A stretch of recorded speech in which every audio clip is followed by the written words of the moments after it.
আসসালামু আলাইকুম। মৌসুমী একাডেমি চ্যানেলে সবাইকে জানাচ্ছি স্বাগতম। তোমরা যারা ডিপ্লোমা ইন টেক্সটাইল ইঞ্জিনিয়ারিংয়ের শিক্ষার্থী আছো, বিশেষ করে প্রথম সেমিস্টারে, তাদের জন্য আজকের ভিডিওটা অনেক গুরুত্বপূর্ণ হতে যাচ্ছে। আমরা সবাই ইতিমধ্যে জানি 29শে জুন ডিপ্লোমা ইন টেক্সটাইল ইঞ্জিনিয়ারিংয়ের প্রথম সেমিস্টারদের জেনারেল টেক্সটাইল প্রসেসিং 1 পরীক্ষা হতে যাচ্ছে। আজকের ভিডিওতে আমি জেনারেল টেক্সটাইল প্রসেসিংয়ের ফুল একটা সাজেশন দেব, যাতে করে এই সাজেশনটা ফলো করলে তোমরা সবাই ইনশাল্লাহ ভালো রেজাল্ট করবা। তোমাদের এই বইতে মোট অধ্যায় আছে 10টা। এই 10টা অধ্যায়ের মধ্যে প্রশ্ন আছে 3 ক্যাটাগরির: অতি সংক্ষিপ্ত, সংক্ষিপ্ত আর হচ্ছে রচনামূলক। তো আমি পুরো বইটা দেখেছি। পুরো বইতে মোট অতি সংক্ষিপ্ত প্রশ্নোত্তর আছে 130টা। তারপরে সংক্ষিপ্ত প্রশ্নোত্তর আছে মোট 59টা। রচনামূলক প্রশ্ন আছে মোট 34টা। তাই আজকে আমি তোমাদেরকে অতি সংক্ষিপ্ত প্রশ্ন দাগিয়ে দিব 68টা, সংক্ষিপ্ত প্রশ্ন দিব প্রায় 15টা, আর রচনামূলক প্রশ্ন দিব মাত্র 11টা। তোমরা যদি এই সাজেশনটা ফলো করো তাহলে তোমরা ইনশাল্লাহ তোমরা ভালো রেজাল্ট করবা। তো প্রথম অধ্যায়ের থেকে তোমরা শিখবা অতি সংক্ষিপ্ত প্রশ্ন 3, তারপর 4, 5, 6 এবং 8। আর সংক্ষিপ্ত প্রশ্ন থেকে শিখবা 3, আর বাকিগুলো না শিখলেও চলবে।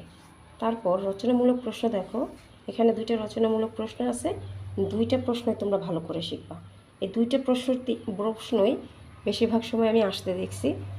কটন কার্ডের সুতো তৈরির ফ্লোচার্ট এবং কম সুতো তৈরির ফ্লোচার্ট, এটা দেখা যায় কোনো একটা সংক্ষিপ্ত প্রশ্নে আসে আর একটা রচনামূলকে আসে, এভাবে আসতে পারে। তাই 3টে ফ্লোচার্ট, এই অধ্যায়ে 3টে ফ্লোচার্ট আছে, 3টে ফ্লোচার্টই ভালো করে শিখবা। এবার আসি দ্বিতীয় অধ্যায়ে তোমরা কি শিখবা। অনুশীলনী 2-এ শিখবা 1, তারপর হচ্ছে 4, 5, আর এগুলো না শিখলেও চলবে। তারপরে সংক্ষিপ্ত প্রশ্ন শিখবা 1, 2, 3, 4, 6, 7। আর রচনামূলক এই প্রশ্নটা অবশ্যই শিখবা। এখানে একটা বিষয় দেখো, মিক্সিং ও ব্লেন্ডিংয়ের বিবেচ্য বিষয়গুলোর ব্যাখ্যা করো। যখন ব্যাখ্যা বলবে তখন রচনামূলক বড় প্রশ্নটা লিখতে হবে, আর যখন শুধুমাত্র বিবেচ্য বিষয়গুলো বলবে তখন শুধুমাত্র এই নামগুলো দিলেই হবে। এবার দেখো তৃতীয় অধ্যায়ে আমরা কি শিখতে যাচ্ছি।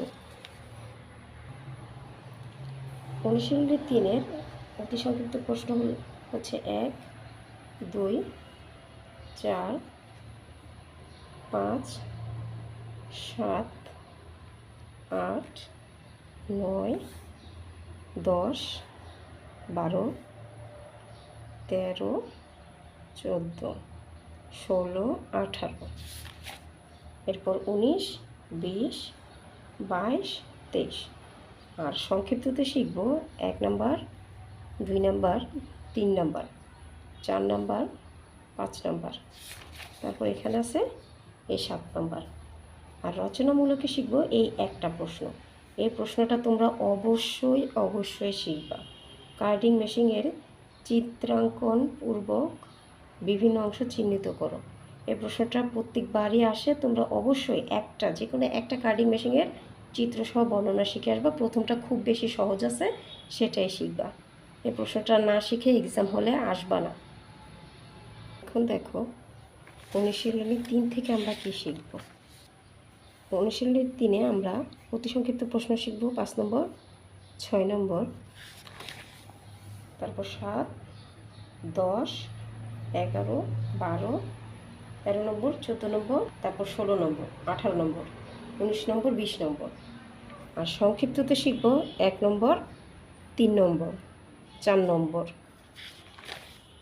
আর 5 নম্বর। 6 নম্বর প্রশ্নটা শিখব এটা সংক্ষিপ্ত প্রশ্নতে আসতে পারে এবং রচনামূলক প্রশ্নতেই বেশি আসে, তাই তোমরা এটা ভালো করে, খুব ভালো করে শিখবা। রচনামূলক দুইটা প্রশ্ন একদম কমন, সেটা হচ্ছে, একটা হচ্ছে ফ্লো চার্ট, আরেকটা হচ্ছে কার্ডিং মেশিনের বর্ণনা, আরেকটা হচ্ছে এই স্প্রেডার ও সফটওয়্যার মেশিনের মধ্যে পার্থক্য। এবার দেখি আমরা অনুশীলনী 5-এ কী শিখতে পারবো। অনুশীলনী 5 থেকে কোনো প্রশ্ন না শিখলেই চলবে। এবার দেখো আমরা অধ্যায় 6-এর কী কী শিখব। তো অধ্যায় 6 থেকে আমরা শিখব 1 নম্বর, 4 নম্বর, 10 নম্বর, 13 নম্বর, 14 নম্বর, 16 নম্বর, 18 নম্বর, 19 নম্বর, 20 নম্বর, 28 নম্বর, 29 নম্বর। এবার সংক্ষিপ্ত প্রশ্ন তো দেখো কী কী শেখা লাগবে। 1, 3, এরপর আছে 8, 9, 10। রচনামূলক প্রশ্ন শিখবে এই 4। এই প্রশ্নটা very very very very important. তোমরা এই প্রশ্নটা খুবই ভালোভাবে শিখবা। দেখো আমি যে প্রশ্নগুলো ভেরি ভেরি ইম্পর্ট্যান্ট বলতেছি, এই প্রশ্নগুলো অবশ্যই দেখো কতবার আসছে, কতগুলো সালে আসছে। এই প্রশ্নটা এবারও আসার সম্ভাবনা 99%। ঠিক আছে, এই প্রশ্নটা খুব ভালো করে শিখবা তোমরা। মারের উপাদানসমূহ উদাহরণ সহ কার্যাবলী লেখো। এখানে একটা বিষয় আছে, যখন কার্যাবলী লিখতে বলবে তখন পুরো বর্ণনাগুলো লিখতে হবে, আর যখন শুধু নামগুলো লিখতে বলবে তখন শুধু এই নামগুলো লিখে দিলে হবে। এবার দেখো আমরা সপ্তম অধ্যায়ে কী কী শিখতে হবে। অধ্যায় 7-এ শিখব 1 নম্বর, 2 নম্বর, 3 নম্বর, 4 নম্বর, 5 নম্বর, 6 নম্বর, 8 নম্বর, 9 নম্বর। এরপর এখানে শিখব 12 নম্বর। আর সংক্ষিপ্ত প্রশ্নোত্তর এখান থেকে কোনোটা না শিখলেও চলবে, এবং রচনামূলক প্রশ্ন এখান থেকে কোনোটা না শিখলেও চলবে। এগুলো খুব একটা আসেনি। আর এই প্রশ্নটা অনেকবার আসছে, ঠিক আছে, তবে এটা ড্রাফটিং ও ডেন্টিং বলতে কী বোঝায় এটা তো তোমরা এই যে 1 আর 3-এ পড়ে ফেলছো, সে কারণে। এবার দেখো অধ্যায় 8-এ আমরা কী কী শিখব। অধ্যায় 8-এর অতি সংক্ষিপ্ত 1 নম্বর, 4 নম্বর, 5 নম্বর, 7 নম্বর, 8 নম্বর। আর সংক্ষিপ্ত প্রশ্ন উত্তর 3 নম্বর। আর এখানে রচনামূলক প্রশ্ন 1 নম্বর আর 2 নম্বর। এই দুইটা প্রশ্ন অনেক বেশি ইম্পর্টেন্ট। এই দুইটার মধ্যে বেশি ইম্পর্টেন্ট হচ্ছে এই 1 নম্বরটা, উইভিং ও নিটিংয়ের মধ্যে পার্থক্য লেখো। এটা খুব ভালো করে শিখবে এই পার্থক্যটা।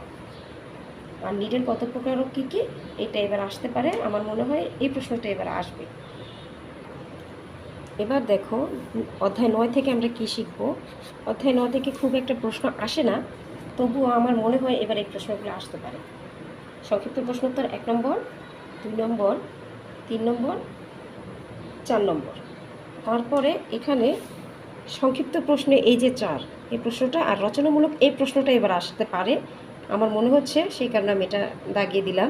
এই প্রশ্নটা আর এই প্রশ্নটা প্রায় সেম। 4 নম্বর আর 1 নম্বর, এই প্রশ্নটা আর এই প্রশ্নটা একদম সেম। এবার দেখি অধ্যায় 10 থেকে আমাদের কী কী প্রশ্ন শিখলে ভালো হবে।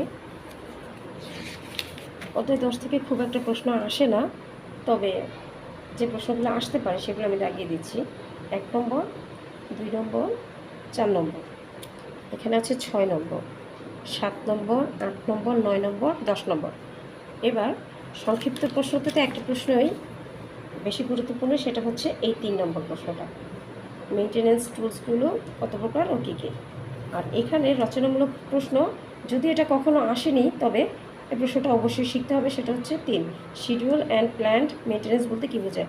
মানে এই প্রশ্নটা এখানে ইংরেজিতে দেওয়া, আর এখানে একটু দেখো এই প্রশ্নটা, ওই প্রশ্নটার উত্তর হচ্ছে এইটা। ঠিক আছে, ধন্যবাদ সবাইকে এতক্ষণ আমার সাথে থাকার জন্য। ভিডিওটা যদি তোমাদের ভালো লাগে অবশ্যই তোমাদের বন্ধুদের সাথে শেয়ার করে দিবা, তাহলে তারা এই সাজেশনটা পেয়ে অনেক বেশি উপকৃত হবে এবং এই পরীক্ষাতে ভালো করতে পারবে।